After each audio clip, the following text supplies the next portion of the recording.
Reading 105 from the Psychological Commentaries on the Teaching of Gurdjieff and Ouspensky by Dr. Maurice Nichols, Volume 3. Great Amwell House, January 17, 1948. 6144. At all times in the work, it is necessary to get things clear, to make right connections, to fight imagination, to struggle with lies and separate from negative states. Everything can be joined together wrongly. Everything, I repeat, can be wrongly connected, wrongly taken, misunderstood, and so on. So an effort of mind is necessary to get things clearer for oneself. Notice how one can believe almost obvious lies. Notice scandal and its effects on you. Notice propaganda. In short, notice how easily a man, a woman, can be hypnotized. Our centers work almost in the dark. As a consequence, things pass towards the moon, to the region of dimness and wrong, evil, and even monstrous connections, to the place where there is absence of all truth, to superstitions, to fear yielding to fear, to where everything is half lit and there is no strength of right reasoning. As was seen in the step diagram, at the bottom of it, there is a number, 6144, about which it is said briefly that there, where it exists, is no third force. Here, first and second force, that is, active and passive force, which are opposites, are most widely separated, and no right conjoining of them via a third or neutralizing force is possible. We can deduce that this will therefore be the region of the greatest improbabilities, where nothing means anything and everything is chaos. Now, as the work teaches, it is necessary to say sometimes, I can work. To say to oneself, I can work, is a good thing and gives a little shock to oneself. It scatters those stealthy negative eyes that tend to come in through one's unguarded spots. Of course, if we were properly conscious, if there were no part dark in us, the light of consciousness would prevent any such approach of lying and unpleasant eyes, and nothing would be unguarded. As we are, we have many unlit places that let in all sorts of wrong-minded eyes that seek to pervert whatever truth surrounds us so as to get at everything good, both in personality and essence.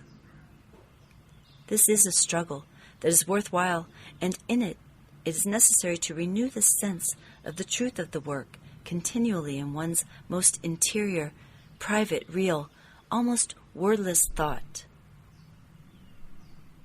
Now you must understand that in the step diagram, in spite of the semi-physical meaning of the numbers, a man can fall down it spiritually, psychologically, yes, to the bottom of it, perhaps. For every diagram in the work, taken literally, refers in a certain sense to material things, and, taken psychologically, to psychological things. Now we come to another work phrase. One must create oneself. What then is it that one must create? That is a big question. I will answer briefly. First of all, a mechanical man, who is a machine driven by external life and its events, has not yet created himself, however successful. And secondly, to create oneself, one must create something in oneself that can gradually resist life and its effects and keep its inner balance. This latter begins only through some form of truth in which one believes and which one is tested by every day. There is life truth and work truth. So it is said, between you and life, the work must stand. This is really the first conscious shock, called self-remembering. But there are many other ways of defining what that effort, called the shock of self-remembering, means. You can get dragged down. You can get under the power of life. You can get identified with any of the experiences on the turning wheel of the events in life. Now, no one can create himself save through right effort. A man turned outwards, who is led by life solely does not create himself. His machine works the wrong way round. He will never reach real I in himself and will not wish to. But let us take a man who can be in life and remember the work at the same time and apply it. He then leads a double life, and this is exactly the starting point. He will have to make a certain kind of effort. He will see outer life as one thing, and its effects on him as another thing. He will see both together. This is right effort, and one of the first definitions of the first conscious shock. This definition is represented by 2 arrows. He is conscious outwards and inwards. Something in life depresses a man, say, lack of a nice letter. As an ordinary man not working on himself, his situation is just that. He is bowled out by such a typical event. He is identified with his depression caused by this typical event. As a man in the work, he notices his depression and notices what causes it. He notices both his impression and the depression, and is not either of them. This is one formulation of right effort. But to do this, he must know how to keep more or less awake and not identify with the effects of impressions coming in. That is, with the various events he inevitably and inescapably finds himself in at every moment. To take your life differently, you must not try to alter life, but begin to notice the effects of life upon you, and not simply be these effects. If some of you could understand more of what this means, it would help you. There are a certain number of events in life, and these are always recurring, not only to you, but to everyone else.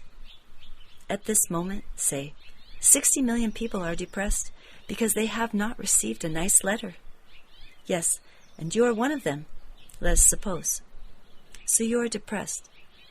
Not only that, but you are depression, and depression is you.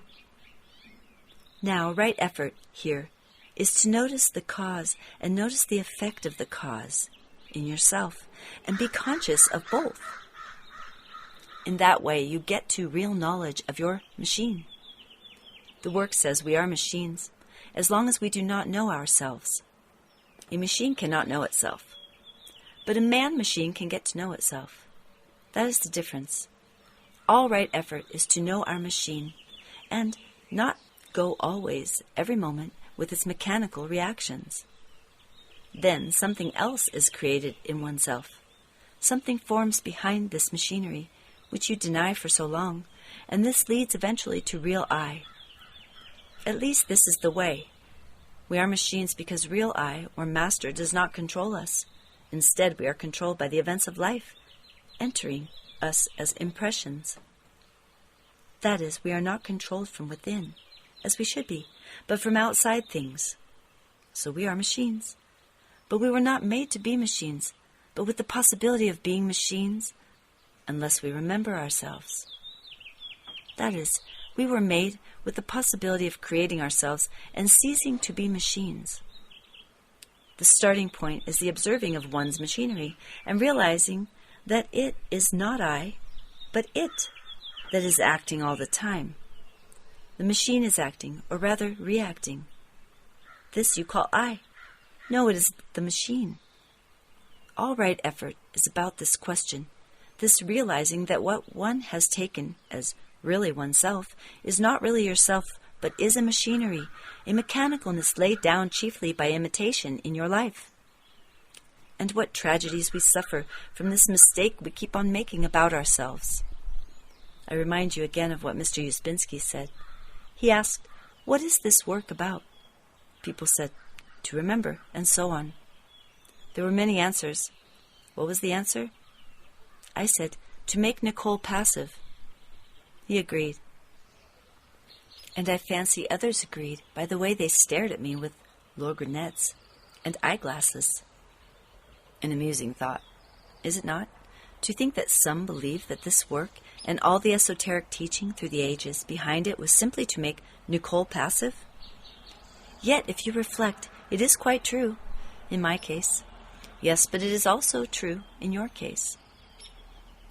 Now the work constitutes a third force, which is different from the third force of life.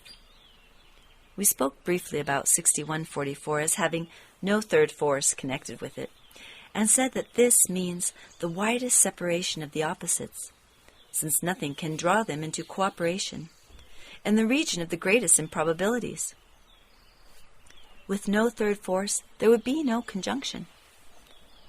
This work and all esotericism is to attain unity. At the top of the step diagram is the unity of the Absolute. Now it is said that the third force of life will not bring about that degree of unity in ourselves, represented by real I, but leaves us in multiplicity, but that the third force of the work leads to unity. So you can see how this work with the third force it conducts acts in a reverse way, and is the antithesis of that psychological region signified by the number 6144. If the work acts through us, we will not go downwards in the step diagram, taken psychologically, but move upwards. At the top of the step diagram is absolute unity, or God the Supreme, the greatest meaning. At the bottom is this state represented by the figures 6144, where everything is meaningless. All right effort is therefore towards this increasing unity, which is only accomplished by increasing consciousness. The more irreconcilable opposites one has in oneself, the less meanings one has to live by. Union of opposites gives greatest meaning. Meaning springs from the conjunction and harmonizing of the opposites brought about through the connecting force called third or neutralizing force. This neutralizing force makes the two hitherto hostile back-to-back opposites turn round and face one another and so cooperate and produce something instead of being at war with each other.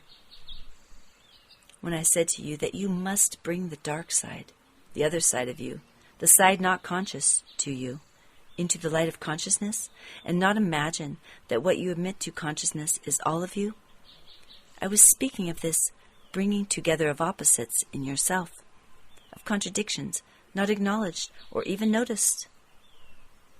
There is so much to understand here that it is impossible to speak of save over a long time. Yet all this time the work has been telling you about it in everything it says. All right effort is to increase consciousness, one's consciousness of oneself. But many things, particularly buffers, prevent us. We are all angels, and everyone is a devil, more or less. We never behave in a rotten way to anyone. Of course not. Yet, is not it strange that our consciousness is not full enough to shed light on both sides of a buffer, so that we behold for ourselves our inner contradictions? Well, perhaps it is not so strange when you reflect that man was made a self-developing organism, that is, to create himself, and that if he never understands this, he can drop down to total meaninglessness, represented by the figure 6144. And if you can follow me, total meaninglessness is total darkness. So it is necessary, as was said at the start of the paper, to fight hard.